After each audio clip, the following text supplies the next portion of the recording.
eu tenho ministrado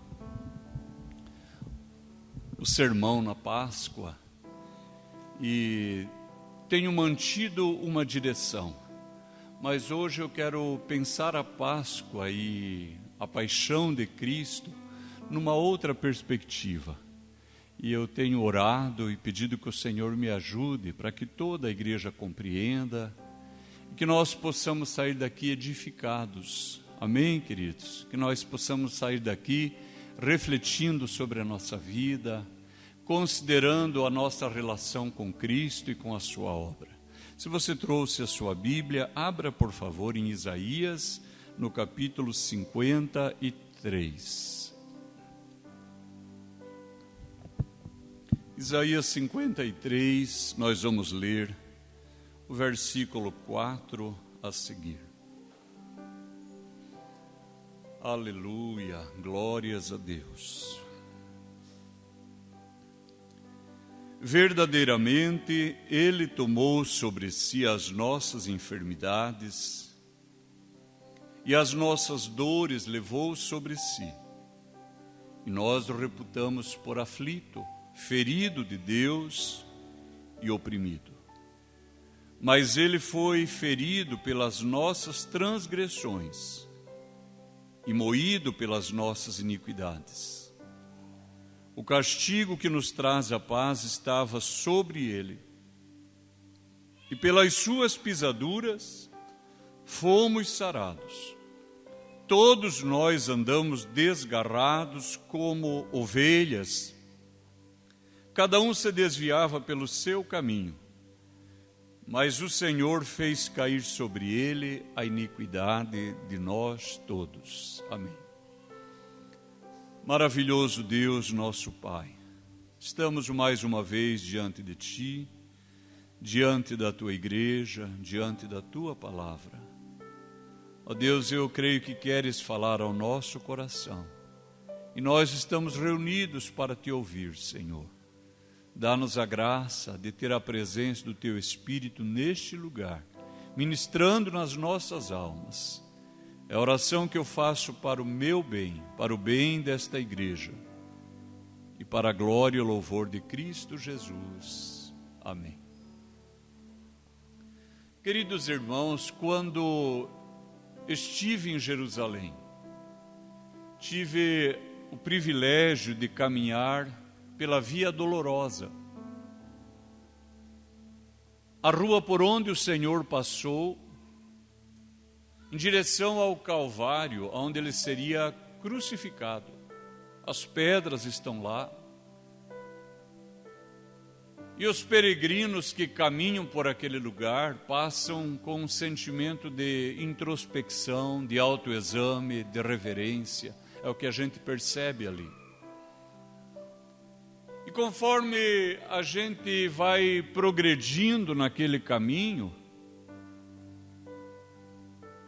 na parede das casas, dos muros, existem pedras entalhadas que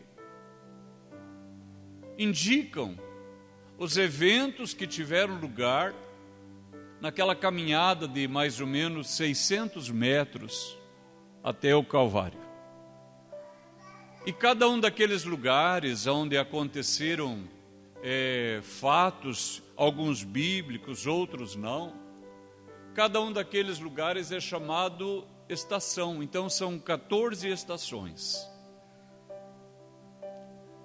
É uma ideia muito bonita, irmãos, porque o peregrino ele vai olhando e vai lembrando a obra de Cristo, vai tendo uma ilustração. Eventualmente alguém não tem uma Bíblia na mão ou no celular, então ela vai olhando e vai sabendo o que se pensa ter acontecido.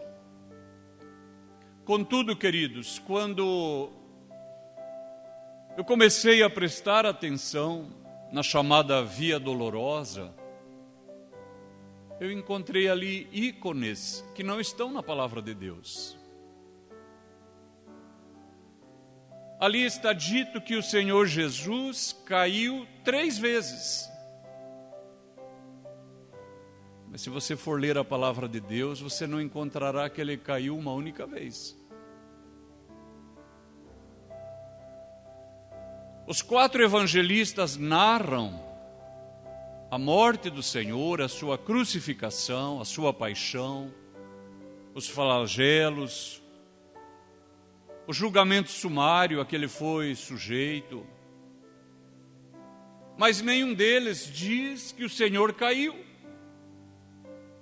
É verdade que a Escritura registra que um homem de Cirene chamado Simão, ele foi constrangido a carregar a cruz. E nós podemos especular qual a razão de chamar um estrangeiro, uma pessoa estranha àquele evento, para que carregasse a cruz. Mas lembre, é só especulação. Você pode ter uma ideia da razão, eu posso ter outra. Mas deveria ser pelo menos curioso que se Jesus tivesse caído, não aparecesse nenhuma vez aqui. Não aparece. E amados, muitas vezes eu já ministrei sobre a morte do Senhor, os seus sofrimentos, e um dia disseram que eu deveria ser um teólogo biblista, e eu até gostei, porque eu tenho muita suspeita com especulação, porque o ser humano, ele tem uma propensão natural para a idolatria, e ele quer criar coisas palpáveis, tangíveis, como se ele quisesse materializar e limitar o divino. E olhando para filmes que tratam da crucificação, para textos, para pregações, narrativas, eu tenho sido incomodado com uma ideia, irmãos, de que o ser humano parece que quer aumentar o sofrimento de Cristo.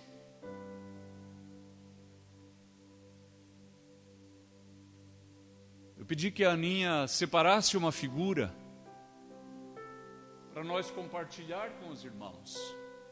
Aqui nós temos a ideia de alguém, de como teria ficado às costas do Senhor. Eu contei com facilidade 12 costelas. Mas se você prestar atenção, você vai encontrar mais.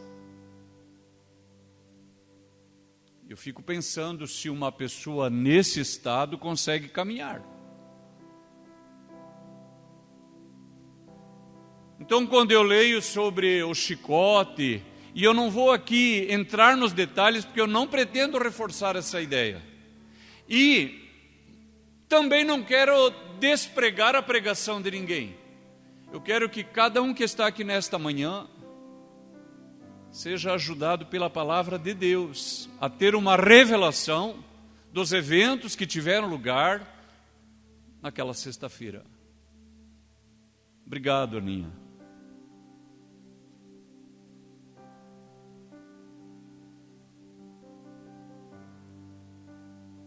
Sábado, ontem, vocês podem me corrigir, porque eu não conheço muito a tradição. Foi o dia de malhar o Judas? É isso?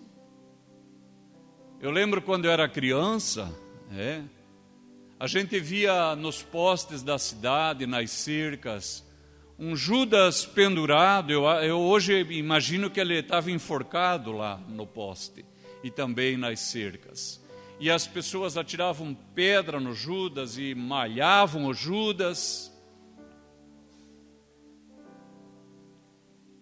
Essa semana eu vi também um amigo meu de uma outra nação, ele publicando um texto onde ele dizia que Pilatos e Herodes se uniram para matar o Senhor Jesus. E que eles se fizeram amigos para matar o Senhor Jesus.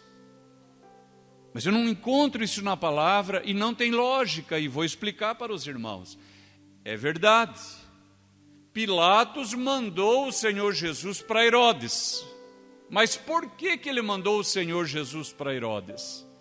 Porque quando Pilatos recebe Jesus da mão de Caifás, para que ele fosse morto, inclusive eles dizem, a nossa lei não nos dá autoridade para matar alguém. Note que eles já estavam decididos a matar. Eles dizem, a nossa lei não nos autoriza a matar. É como se dissesse, trouxemos ele para que o mateis. Mas se você ler a palavra de Deus, e aqui quem tem boa memória, vai lembrar, a Escritura diz, Pilatos sabia que por inveja o entregaram. Alguém já leu isso? Notem, Pilatos não estava odiando Jesus. Pilatos não estava odiando Jesus. Ele estava como uma pessoa pública que tinha que julgar alguém condenado por um povo subordinado, que era o povo judeu. O império era romano, mas aquele povo naquele lugar era judeu. E aqueles judeus entenderam que Jesus tinha infringido a lei dos judeus, não a lei dos romanos. E por isso enviam para Pilatos, que era o governador.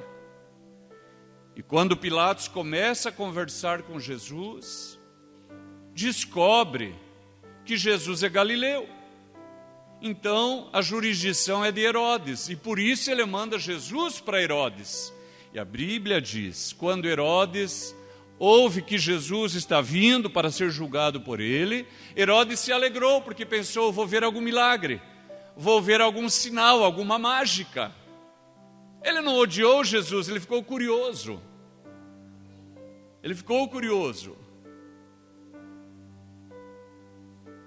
Entretanto, inquirindo do Senhor, ele não obtém nenhuma confissão. E ele devolve Jesus para Pilatos. E notem, a Bíblia diz que eles estavam brigados, que eles eram inimigos por algum motivo que a palavra de Deus não registra. E por causa desse evento, eles voltam a ser amigos. É isso que a palavra de Deus diz. Mas, irmãos, Herodes e Pilatos não eram inimigos de Jesus, e nem o Senhor era inimigo do império, e nem o império romano via Jesus como um inimigo. Jesus era o que para o império romano? Nada. Jesus não era nada, irmãos. E eu sei que é chocante você ouvir isso. Por quê? Porque sabemos que Jesus é Deus, amém? Ele é o nosso Salvador. Mas eu pergunto para vocês, Herodes e Pilatos sabiam disso? Eles não sabiam. Eles não têm essa noção que nós temos, não têm a revelação que nós temos, não estavam dentro de uma cultura cristã. Para eles Jesus não era nada. E Pilatos insiste, uma vez que Jesus volta, insiste. E quando ele está insistindo, ele diz para o povo, eu não achei nesse homem nenhum crime. Ele fala, está na Escritura. Os irmãos já leram isso? Pilatos diz, eu não achei nesse homem nenhum crime. Os irmãos começam a perceber que há um esforço para piorar a situação. Ele diz, eu não achei nenhum crime. Quando ele está inquirindo o Senhor Jesus, a sua esposa, a esposa do Pilatos, a esposa do governador, chega para ele e fala assim, não te intrometa na questão deste justo. Notaram que ela começou a ter revelação? Não te intrometa na questão deste justo, porque em sonho muito me afligi por causa dele. O amor de Jesus estava lá espalhado, no meio de toda aquela confusão. E Pilatos por fim diz para o Senhor Jesus, tu não sabes que eu tenho poder para te soltar e para mandar te crucificar, por que não me respondes? E Jesus diz, nenhum poder teria sobre mim, se do alto não te fosse dado. E quando Pilatos ouve isso, a Escritura diz, desde aquela hora, ele fez de tudo para soltá-lo. Os irmãos leram isso também? Notem, irmãos, isso é a palavra de Deus. Pilatos não é inimigo de Jesus, Herodes não é inimigo de Jesus. E nós precisamos compreender isso, porque há uma discussão se quem matou Jesus foram os judeus ou se foram os romanos. Há uma outra discussão. Se o Senhor Jesus teria sido morto com 3 ou 4 cravos. Porque a imagem que nós normalmente temos e vemos, a que é mais popular, ela mostra o Senhor cravado nas suas mãos. E mesmo sobre isso não há concordância, porque alguém diz que se o Senhor fosse pregado na palma da mão, como nós pensamos, o peso o arrancaria da cruz. Então alguns dizem que ele foi pregado no pulso. E não somente isso, nós entendemos que ele foi pregado assim, não é verdade? Os pés um sobre o outro, um cravo traspassando. Então seriam 3 cravos, um em cada mão e um atravessando os 2 pés. Mas irmãos, restam 4 cadáveres, 4 esqueletos, o melhor, que datam de mais de 1900 anos, ou seja, esqueletos de dentro do Império Romano, de pessoas crucificadas. Mas só 2 deles ainda têm os cravos. Eu pedi para a Aninha separar, por gentileza, uma foto que mostra o cravo traspassando o osso. Esse é um dos 2 que restaram. E irmãos, não está sobre o pé como nós pensamos, está no calcanhar. Obrigado, Ana. E por causa disso, então, há uma ideia de que o Senhor de fato foi pregado nas suas mãos ou nos seus pulsos 2 cravos, mas os pés teriam sido pregados um de cada lado do madeiro, atravessando o calcanhar. E se foi assim, então foram 4 cravos. E por isso, nesta manhã, irmãos, eu coloquei o título desta reflexão como o 5º cravo. Porque, irmãos, nós queremos malhar o Judas. Nós queremos detestar Herodes e Pilatos. Nós queremos detestar Anás e Caifás. Nós queremos odiar os soldados. E percebam uma coisa, quando nós estamos nessa contemplação, é como se nós estivéssemos fora da cena, repararam? Parece que estamos olhando no horizonte, o Senhor sendo crucificado, um monte de pessoas que o odeiam, e nós não temos absolutamente nada a ver com aquilo.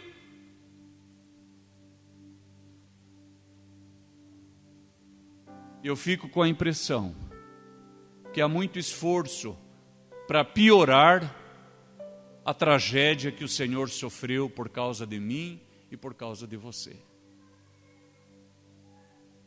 Parece que há um esforço para tornar Judas pior, Anás e Caifás pior, Pilatos e Herodes piores, os soldados terríveis. Irmão, se você lê Lucas, na parte em que diz que os soldados zombavam do Senhor, está escrito que, pegando uma vara com isopo, uma tradução pode trazer esponja, a ideia é a mesma, é uma planta que cumpria esse papel, e diz que molhando no vinagre, zombando, davam para Cristo. Isso está em Lucas.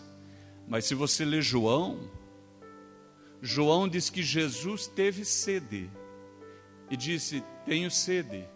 Um soldado molhou uma vara com uma esponja no vinagre, e deu para o Senhor. Irmãos, para nós pode parecer estranho, por que deu vinagre?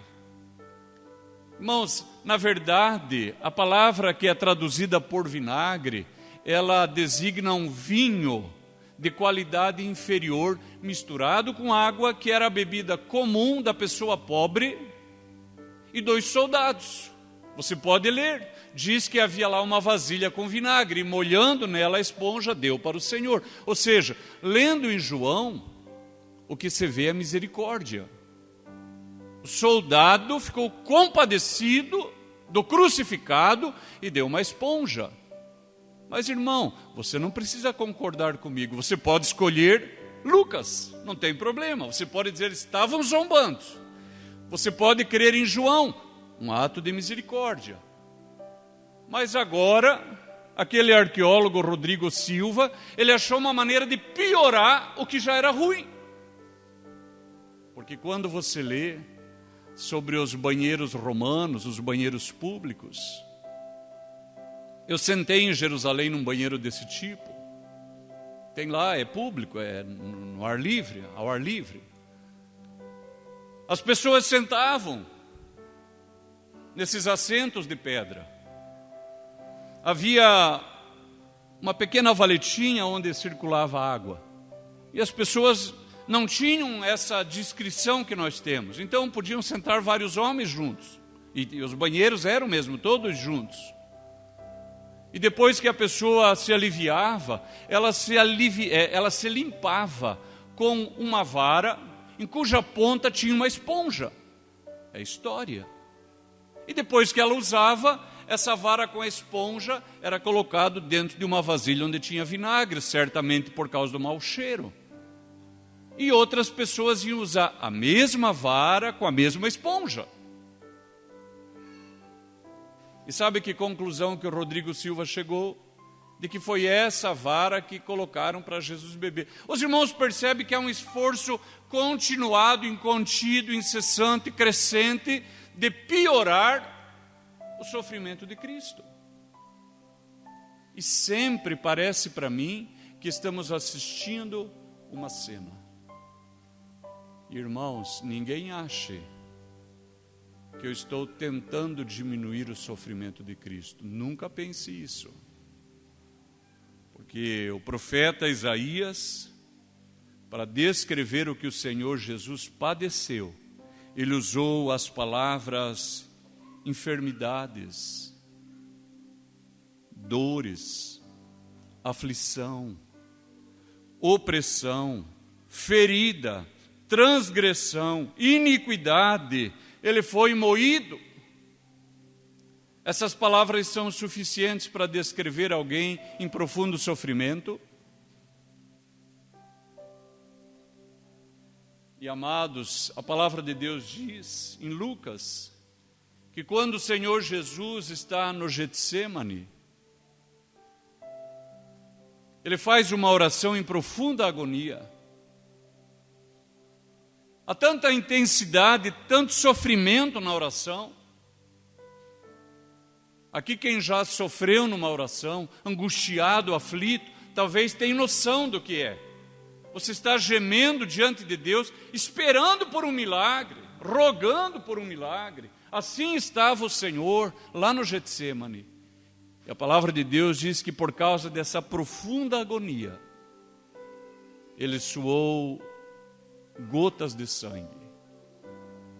Um fenômeno raríssimo, conhecido como hematidrose. Enquanto ele orava, os vasos capilares se romperam e verteram junto com o suor, misturou-se a sua lágrima, o seu sangue. E ele dizia: Abba, Pai.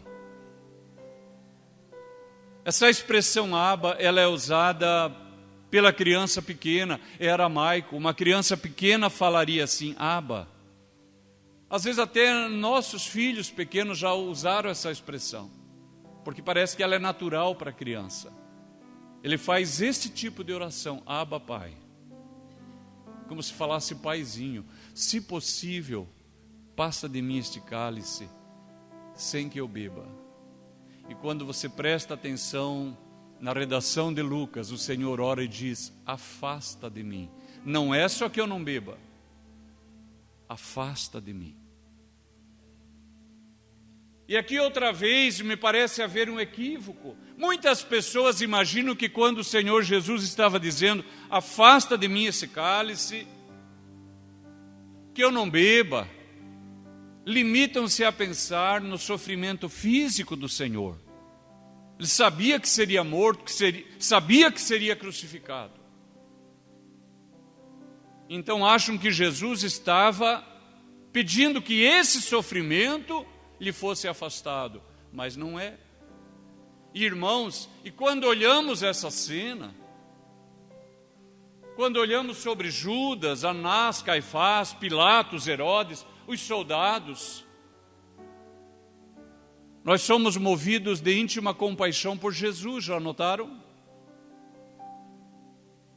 O cristão, ele se enche de misericórdia por Cristo, uma perversão do caminho da graça. Porque nós nos ausentamos da cena. Então parece que nós não estamos lá. E nós ficamos com misericórdia de Cristo. Mas olha o que a palavra de Deus diz. Que não somos nós que temos misericórdia de Cristo.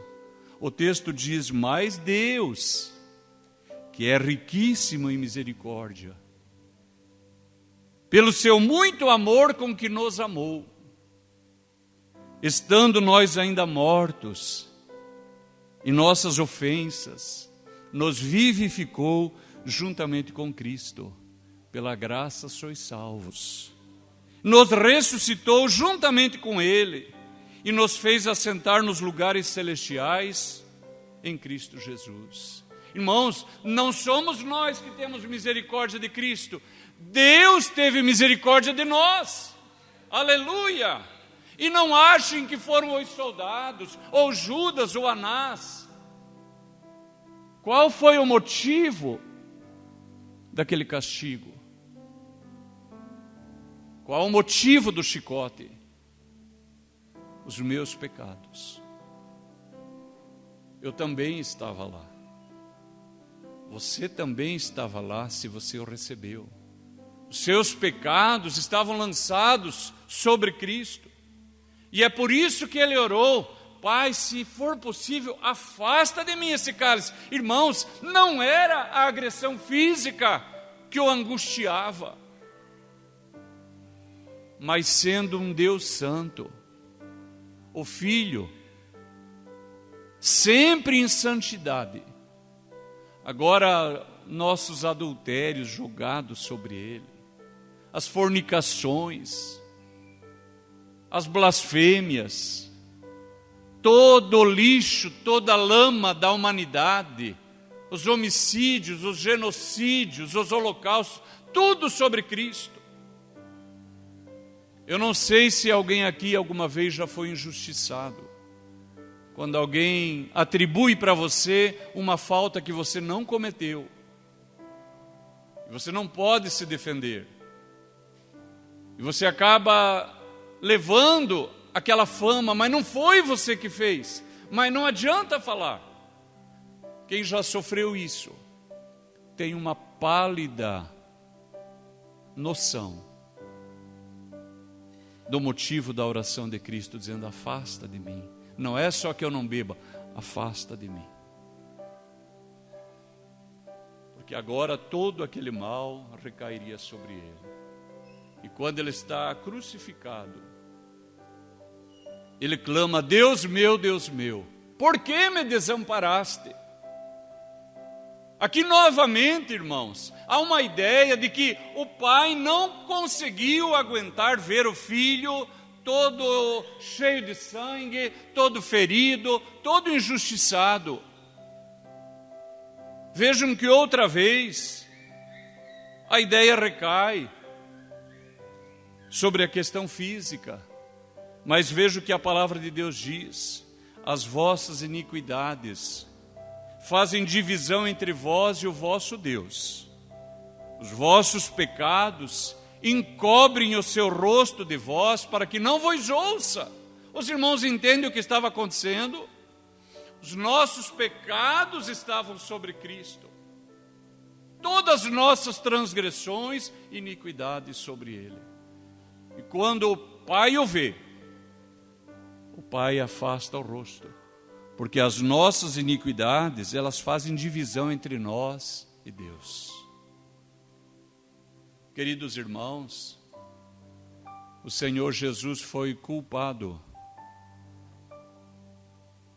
para que nós fôssemos inocentados.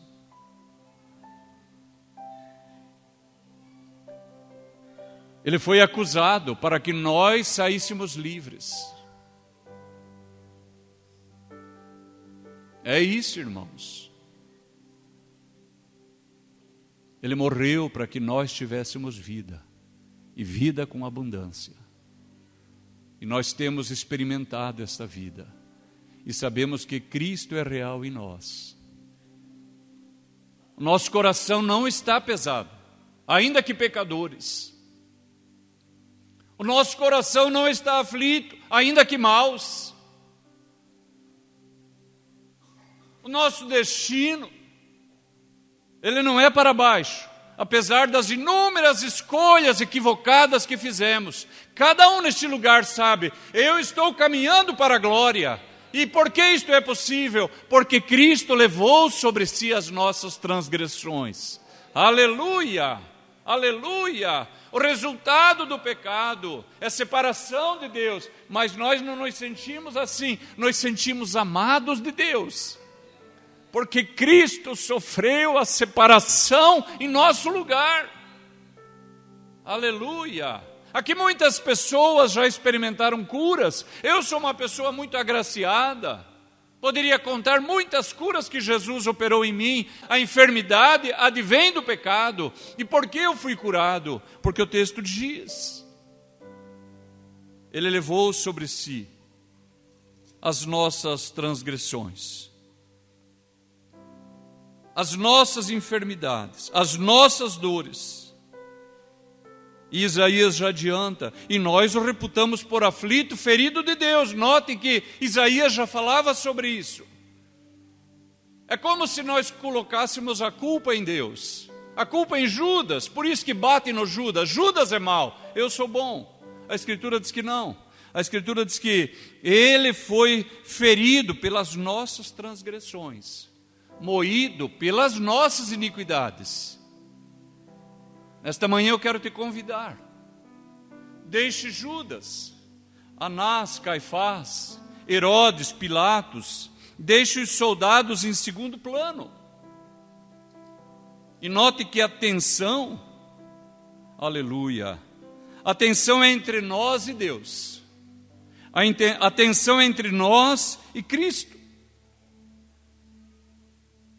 E por isso eu coloquei nessa reflexão esse título, o quinto cravo, porque nós queremos saber os cravos, quantos foram, os açoites, quem o matou.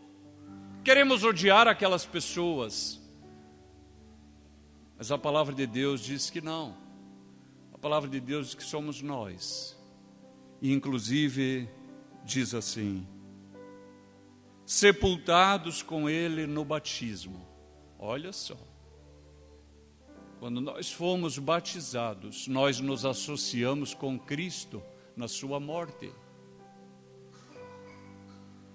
Nem todos têm noção do que é o batismo. E também isto é revelação, não é algo literário, não é intelectual, é espiritual. Muitos não têm noção, mesmo que se explique, porque é uma obra do Espírito Santo. Mas quando você disse eu quero ser batizado, você estava dizendo eu quero me associar ao Nazareno na sua morte. É isso. E assim como ele foi sepultado, também o nosso homem velho é sepultado. O homem do pecado é sepultado.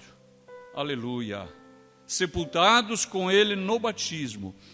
Nele também ressuscitastes pela fé no poder de Deus. Hoje é o domingo da ressurreição. Aleluia! Nós já não somos mais deste mundo. Aleluia! A salvação de Deus encheu a nossa vida.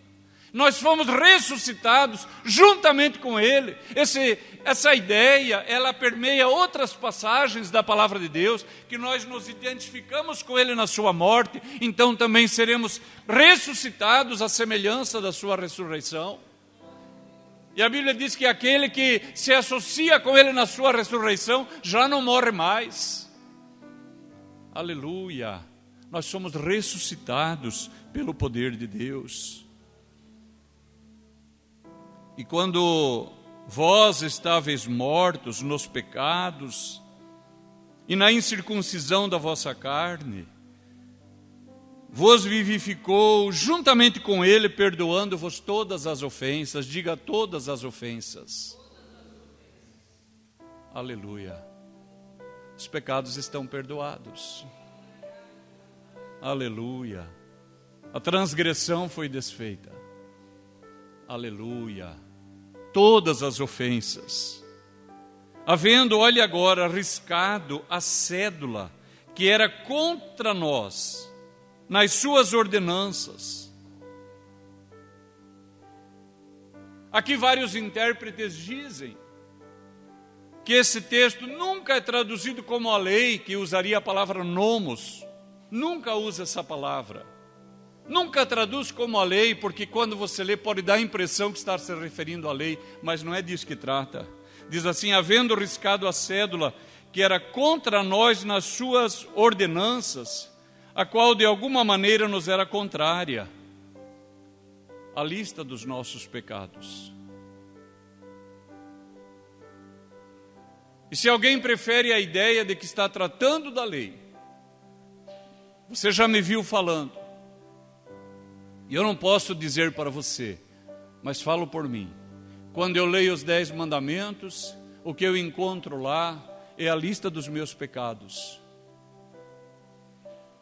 Eu vejo a minha alma pecadora em todos eles. Mas aqui diz que ele riscou a cédula. Riscou. Aleluia, bendito seja o nome de Cristo Jesus. Riscou a cédula que de alguma maneira nos era contrária, nos acusava diante de Deus, diante do Deus Santo.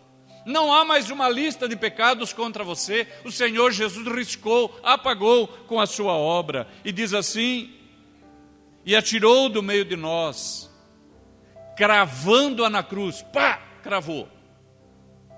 É o 5º cravo, os nossos pecados. Eu não saberia dizer com certeza se foram 3 ou 4, mas eu vejo aqui um cravo espiritual da obra suficiente e bastante de Cristo, cravando a lista na cruz.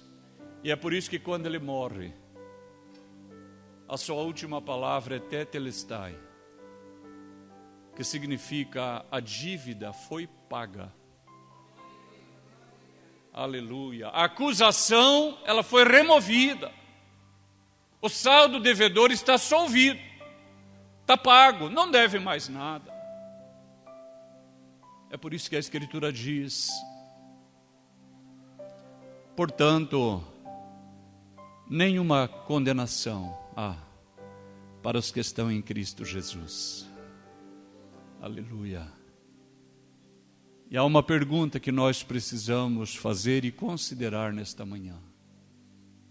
Se Cristo morreu em nosso lugar por causa dos nossos pecados, estaríamos nós dispostos a também morrer para o pecado?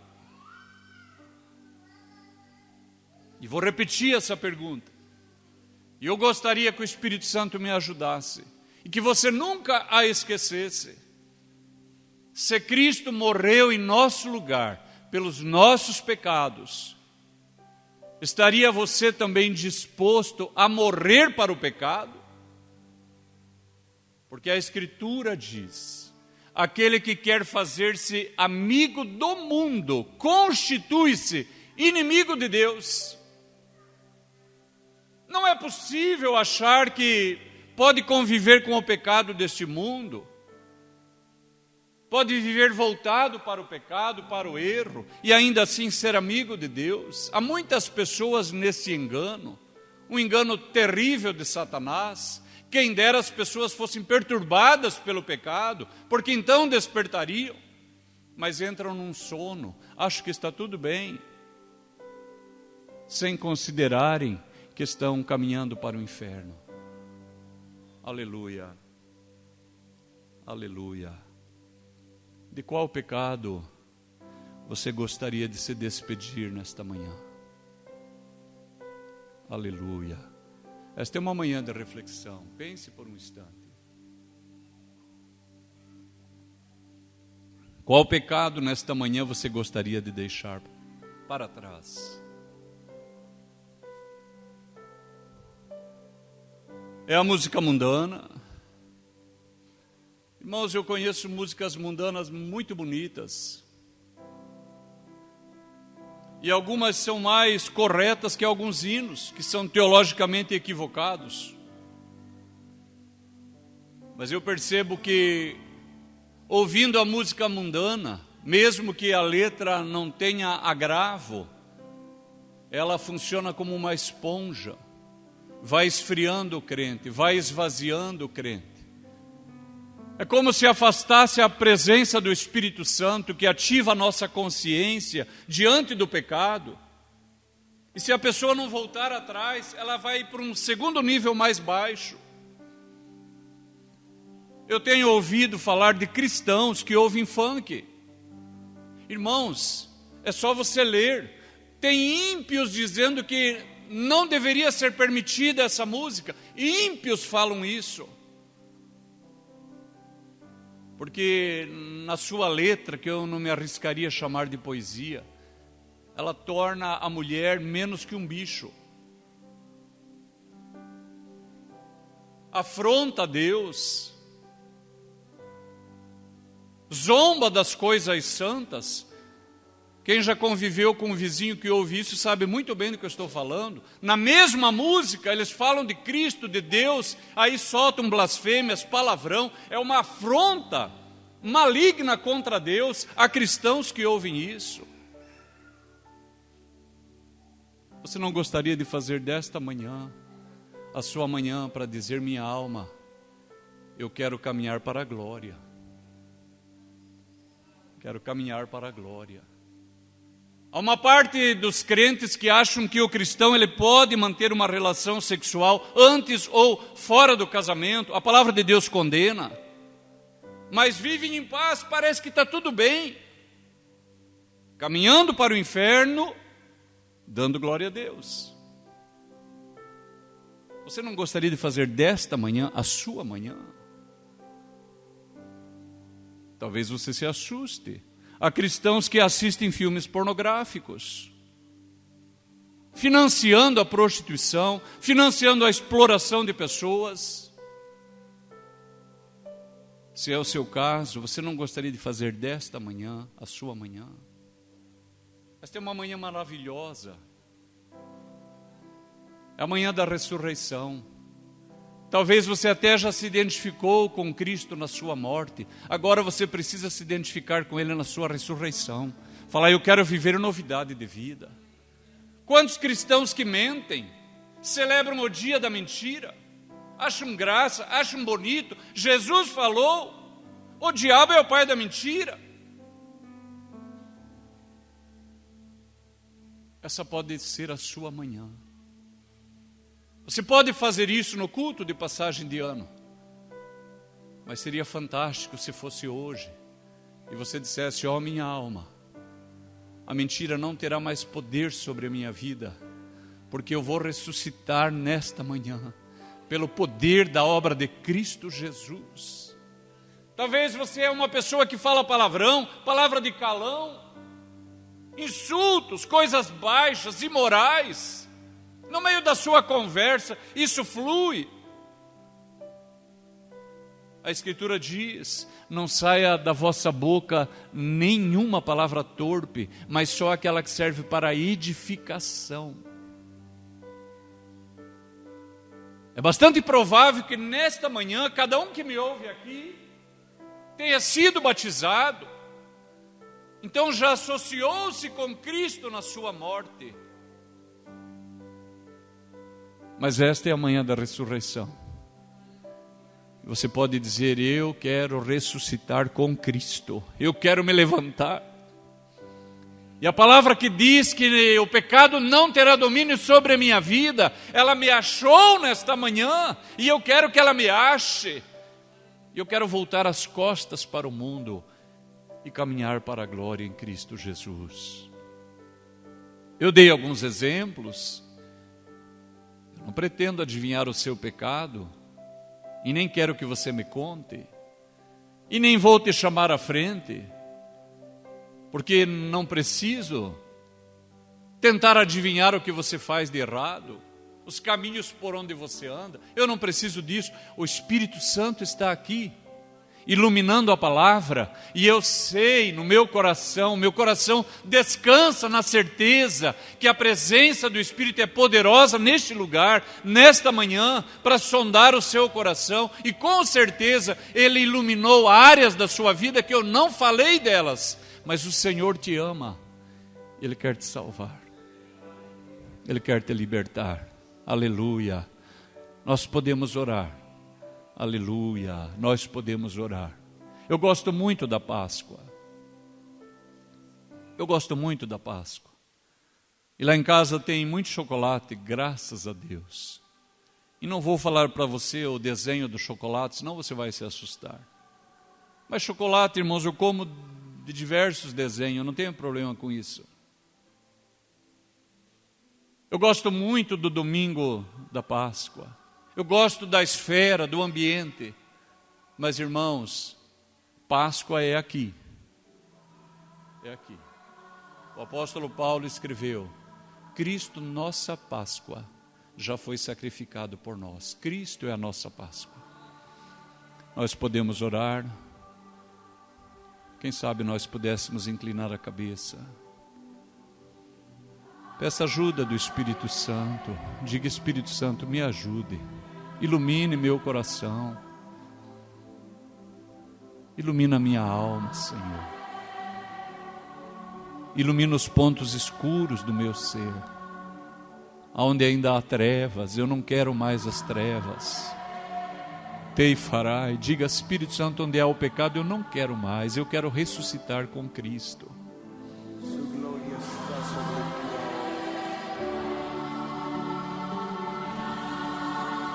Esse é um momento muito particular. Você e Deus. Você e Deus. Nós te adoramos, Senhor Jesus. Nós te adoramos. Satanás tem trabalhado para roubar ovelhas deste aprisco.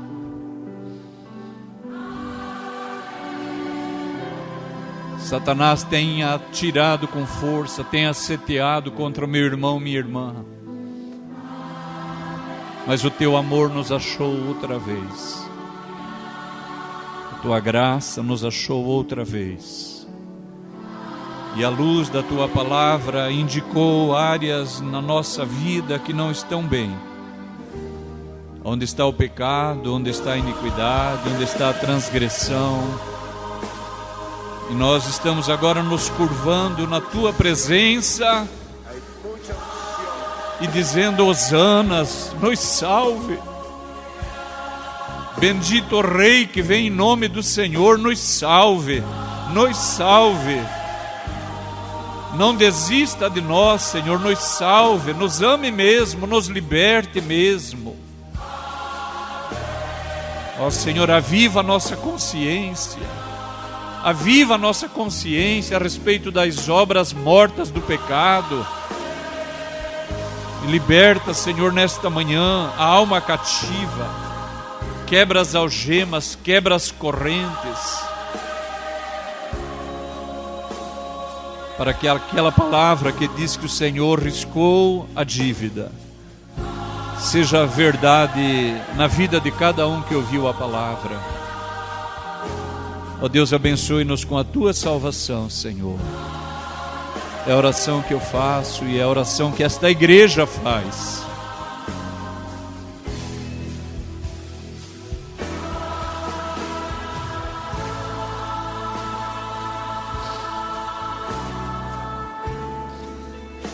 Precisamos da tua ajuda. Precisamos desesperadamente do poder da Tua palavra, da manifestação do Teu Espírito. Vem nos lavar no Teu sangue precioso. Vem santificar a nossa vida, consagrar-nos para Deus. Ó Deus, abençoe cada um nesta manhã que ouviu a palavra. Eu oro assim, Senhor, para o bem desta igreja, para a glória e o louvor de Cristo Jesus. Amém e amém. Graças a Deus.